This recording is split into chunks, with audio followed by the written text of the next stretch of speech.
खूब स्वागत है गुप्ता परिवार और व्यासपीठ की तरफ से। तो माई बाप चर्चा चल रही थी कि दधीचि ऋषि के पास जब देवता गए और निवेदन करने लगे कि गुरुजी ऐसी ऐसी बात है, तो आपसे निवेदन है कि आप अपनी अस्थियां दे दें। दधीचि ऋषि ने कहा कि तुम लोग कितने मूर्ख हो, बताओ तुम लोग देवता हो, हम अपनी हड्डियां दे दें। हम हड्डियां देंगे तो बचेंगे कि क्या होगा हमारा, बताओ। कहा धर्म की रक्षा के लिए भगवान ने भेजा है। तो दधीचि ऋषि नाराज होकर के कहते हैं कि भगवान क्यों नहीं आए, उन्हीं को भेजना। अरे कोई बीमार व्यक्ति भी भैया जो बिल्कुल मृत्यु शैया पर पड़ा हो गए, वो भी जो है, और उससे आप कहें ना कि क्यों मरना चाहते हो, तो उसके मन में भी जीने की आशा रहती है, नहीं रहती। 90 साल के डोकरा भी हो जाए ना भैया, कोई 100 साल के भी, तो उनको लगता है गुरुजी बस पंक्ति और देख लें, फिर चाहे भले चले जाए। जीने की आशा बनी रहती है, लगी रहती है। और तुम लोग कह रहे हो कि हम अच्छे भले स्वस्थ व्यक्ति और हम अपने प्राण त्याग दें। फिर दधीचि ऋषि विचार करते हैं, मैया हमारे शास्त्र कहते हैं कि जो व्यक्ति देश की रक्षा करते हुए प्राण त्यागता है ना, जैसे ये जो हमारे सैनिक हैं, ये देश की रक्षा करते हुए प्राण त्यागते हैं, तो इन्हें भगवान स्वयं लेने के लिए आते हैं। दूसरा, धर्म की रक्षा करते हुए कोई व्यक्ति शरीर त्यागे, जैसे जिस समय पर राम मंदिर के लिए आंदोलन चल रहा था ना, है ध्यान आप लोगों को, 40-50 वर्ष वाली मैयाओं को पता होगा, कोई सा दिसंबर था, 6 दिसंबर सन का ध्यान नहीं है। उस समय पर निरंतर हमारे सनातन संगठन जो है वो निरंतर प्रयास कर रहे थे राम मंदिर के लिए, और उस समय की जो धर्मनिरपेक्षी सरकारें थी वो हमारे मंदिर को बनने नहीं दे रही थी मैया। तो कितना आंदोलन किया हमारे पूर्वजों ने, संतों ने, उन कार सेवकों ने, हजारों हजारों लाखों की मात्रा पर गए, आंदोलन किया, बड़े बड़े आंदोलन किया। और उस समय की धर्मनिरपेक्षी सरकारों ने ना भैया हमारे पूर्वजों पर ऐसी गोलियां चलवाई जैसे कोई कचड़ा नहीं अलग कर देता है, जैसे कोई कीड़े मकोड़ों को दुष्ट लोग मार देते हैं, ऐसे हमारे संत महात्माओं को, हमारे पूर्वजों के ऊपर गोलियां चलवाई थी भैया। ये दुष्ट सरकारें जो रही,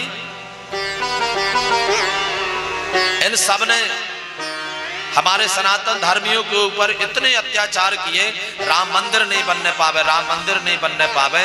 लेकिन भगवान ने ऐसी कृपा किया माई बाप कि 22 जनवरी को है ना, 22 जनवरी को प्राण प्रतिष्ठा हुई।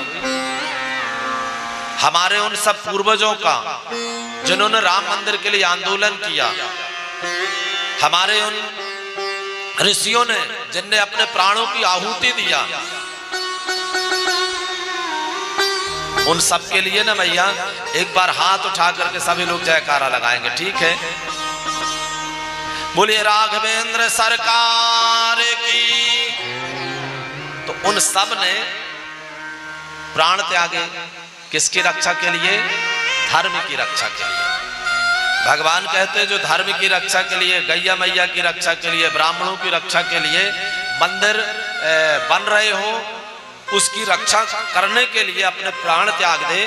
भगवान कहते हैं उसको मैं स्वयं लेने आता हूं, चाहे कितना भी पापी हो, कैसे भी कर्म रहे हो उसके।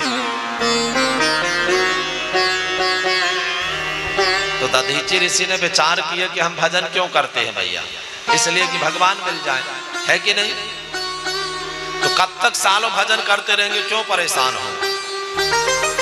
शरीर त्यागने से धर्म, क्योंकि ये धर्म की रक्षा के लिए हम शरीर त्यागेंगे, तो धर्म की रक्षा के लिए शरीर त्यागने से भी भगवान मिलना है, भजन करने से भगवान मिल रहा है, तो क्यों सालों भजन करते रहे। शरीर धर्म की रक्षा के लिए समर्पित कर दे, लक्ष्य है भगवान मिलना, तो मिल जाएंगे। ऐसा मान करके दधीचि ऋषि ने देवताओं को अनुमति दे दिया, अपने शरीर में कुछ नमक वगैरह लगा लिया, गैया मैया चाटती रही।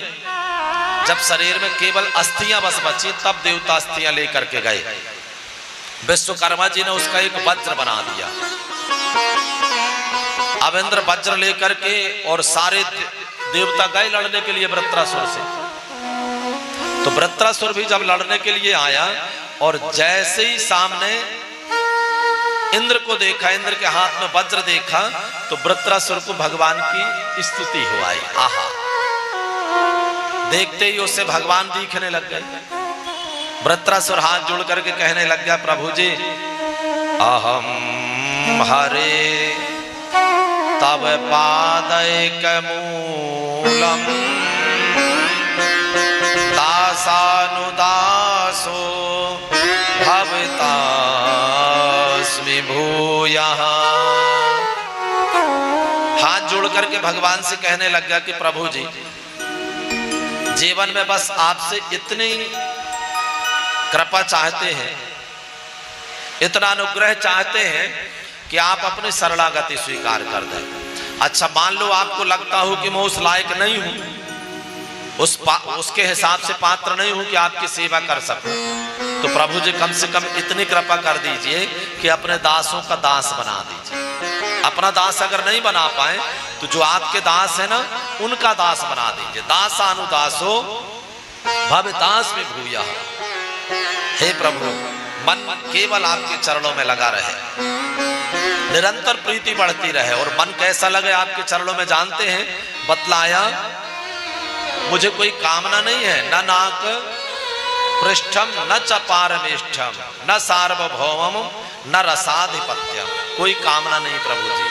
हम आप लोग मंदिर जाते हैं तो कितनी कामनाएं लेकर के जाते हैं। कभी विचार करिए कि कभी हम भगवान के सामने कभी मंदिर में गए हैं तो क्या बिना मांगे आए हैं? बस गए नहीं और कुछ न कुछ लिस्ट सी लेकर के खड़े हो जाते, प्रभु जी ये दे दे, ये दे दो, ये दे दो, ये दे दो। कभी तो मंदिर में जाएं, कभी तो भगवान के सामने जाएं तो जाकर के केवल इसलिए करें कि प्रभु आपकी याद आ रही थी ना इसलिए चले आए। कभी ऐसा कह करके देखे? पर गए और जाकर के लिस्ट खड़ी कर दिया, प्रभु जी ये दे दीजिए, ये दे दीजिए। तो उससे भगवान को भी फिर हमारे प्रति ना प्रेम नहीं रह जाता भैया, हमारे प्रति उनका लगाव नहीं रह जाता है। और जब सामने वाले के मन में प्रेम देखते हैं ना तो कुछ ना कुछ प्रेम तो उमड़ता है कि नहीं।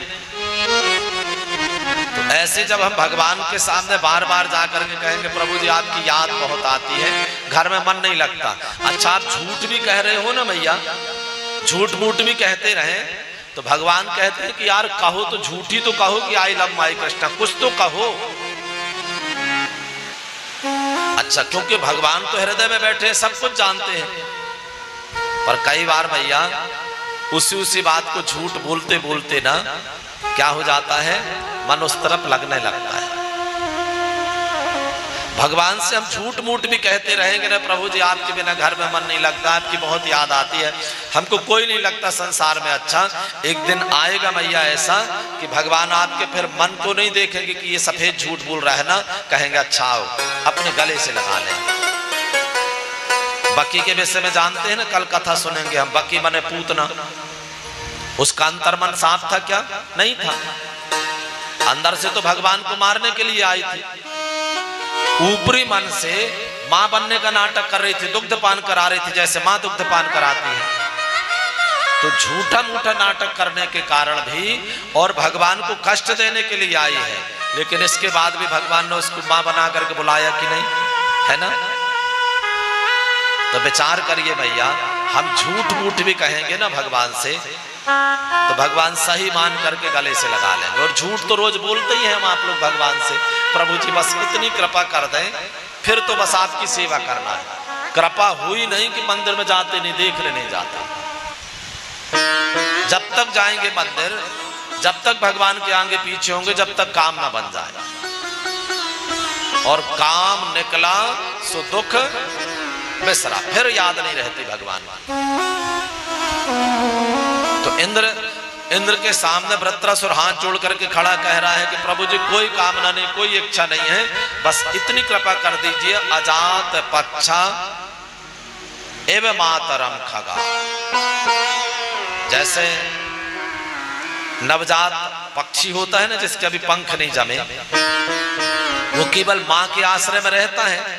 जब उसकी माँ यानी पक्षी चिड़िया जंगल में चली जाती है कुछ दाना चुगने या लेने, जब तक वो बच्चा नन्हा सा बैठा रहता है। लेकिन जैसे उसके माँ के आने का समय होता है तो वो देखो पंख फड़फड़ाने लगता है, चिल्लाने लगता है गिर जाएगा उस घोंसले से। माँ से मिलने की तड़प बढ़ जाती है उसके अंदर। कहा प्रभु जी ऐसी तड़प आपके मिलने की, आपके दर्शन की हो जाए। वृत्रासुर कहता है कि प्रभु जी एक बात और, जैसे बछड़ा होता है ना जो अभी घास नहीं चरता, केवल माँ के दुग्ध में आश्रित है, तो जब गैया मैया जंगल चली जाती है तब तो शांत बैठता है, लेकिन जैसे गैया मैया के आने का टाइम होता है तब उस बछड़ा को देखो लगता है कि रस्सी तोड़ डालेगा माँ से मिलने के लिए। होता है कि नहीं ऐसा? तो कहा जैसे उस बछड़े के मन में अपनी माँ से मिलन की चाह है, उस प्रकार मेरे अंदर की तड़प बढ़ जाए, प्रीति बढ़ जाए। ऐसे सुंदर सुंदर उदाहरण दे रहे वृत्रासुर। एक उदाहरण और दिया, कहा प्रभु जी किसी ने पूछा कि भाई बछड़ा को दुग्ध पीने मिल जाता है तो फिर उसका प्रेम धीरे धीरे कमने लगता है, होता है कि नहीं? कहा फिर तो अगला उदाहरण दिया, कहा प्रभु जी ऐसा प्रेम हो जाए जैसे एक पत्नी का पति से रहता है। उदाहरण में बताया नया नया विवाह हुआ है, पति को विदेश जाना पड़ा, अब पत्नी रोने लगी कि मैं आपके बिना कैसे रहूंगी। पत्नी बिना पढ़ी लिखी थी। पति ने कहा भी कि इतने दिन, तो कहा मैं कैसे जानूंगी। तो पति ने दीवार में 30 लाइन खींच दिया। क्या किया? 30 लाइन खींच दिया और अपनी पत्नी से कहा कि तुम रोज सुबह उठ करके एक लाइन में ठा दिया करो, जितनी बचा करे ये समझ लेना इतने दिन में मैं आ जाऊंगा। अब वो पत्नी नित्य प्रति ऐसा करती, तो जैसे जैसे लाइनें घटती जा रही थी ऐसे ऐसे मिलन की चाह उस पतिव्रता की बढ़ती जा रही थी। वृत्रासुर कहता है कि प्रभु जी ऐसी चाह जैसे उस पतिव्रता के मन में चाह बढ़ रही है, ऐसे प्रभु जी मेरे अंदर भी आपसे मिलन की चाह बढ़ती जावे, बस ये कामना है और कोई कामना नहीं। अब इंद्र ने कहा कि यार ये तो बड़ा भक्त है। इंद्र जैसे बड़ाई करने के वाह वृत्रासुर मैं तो बड़ा प्रसन्न हूं तुमसे। इंद्र जैसे वृत्रासुर की बड़ाई करने लगे कि अरे आप तो बड़े भक्त हैं, तब तक वृत्रासुर के अंदर फिर राक्षसी भाव जागा। वृत्रासुर ने कहा इंद्र सावधान हो जाओ। इंद्र ने कहा अरे ये तो दुष्ट, इसके अंदर फिर वैसी वृत्ति हो गई। तो इंद्र की तरफ दौड़ा वृत्रासुर, तो इंद्र ने उस वज्र से और वृत्रासुर के दोनों हाथों को काट दिया। तो वृत्रासुर ने भी क्रोध में आकर के इंद्र का नाश तय कर लिया, खा गया। अच्छा संयोग अच्छा था कि जब इंद्र को खाया वृत्रासुर तो हाथ में वज्र था, तो इंद्र भी वृत्रासुर के पेट में गया और वो वज्र से पेट को काटना प्रारंभ कर दिया। काटते काटते काटते काटते एक आध वर्ष में निकले इंद्र उसके पेट से, तब जाकर के वृत्रासुर का उद्धार होता है।